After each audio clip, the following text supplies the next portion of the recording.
ताज्या बातम्यांसाठी ABP माझाला subscribe करा आणि बेल आयकॉन प्रेस करा। आणि यानंतर तुमच्या आमच्या सगळ्यांच्या आशा पल्लवित करणारी बातमी आहे। कोरोनावर मात करणारी पहिली लस बाजारात आणण्यासाठी प्रमुख जागतिक कंपन्यांमध्ये शर्यत सुरू आहे आणि या शर्यतीमध्ये फायझर कंपनी आघाडीवर असल्याचं दिसतंय। ब्रिटनच्या संबंधित वैद्यकीय यंत्रणांकडून या आठवड्यामध्ये फायझरच्या लसीला हिरवा कंदील मिळण्याची शक्यता आहे।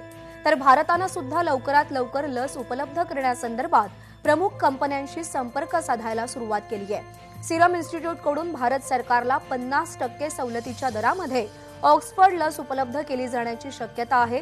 दरम्यान उद्या पंतप्रधान नरेंद्र मोदी प्रमुख राज्यांच्या मुख्यमंत्र्यांशी चर्चा करणार आहेत। या व्हिडिओ कॉन्फरन्सिंगमध्ये लसीच्या संभाव्य उपलब्धता, वाहतूक आणि सुरक्षितता या संदर्भात आढावाही घेतला जाण्याची शक्यता वर्तवली जाते आहे।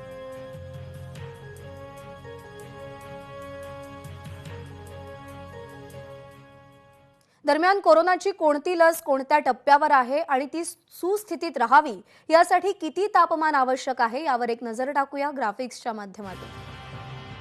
तर कोविशिल्ड ही लस आहे, तिसऱ्या टप्प्याच्या निष्कर्षाची प्रतीक्षा आहे त्या लसीच्या आणि आवश्यक तापमान आहे 2 ते 8 सेल्सिअस।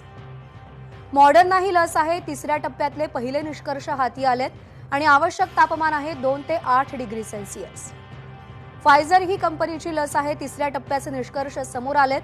पुढे 17 सेल्सिअस तापमान तिच्यासाठी गरजेचं आहे। स्पुटनिक व्ही ही रशियाच्या सुरुवातीच्या वापरासाठी रशियामध्ये तिला मान्यता मिळाली होती आणि तिच्यासाठी आवश्यक तापमान आहे 18 सेल्सिअस।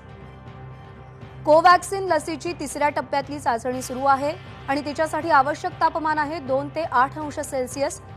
तर नोवावॅक्स ही लस तिसऱ्या टप्प्यातल्या चाचणीमध्ये आहे, तिच्यासाठी आवश्यक तापमान आहे 2 ते 8 सेल्सिअस।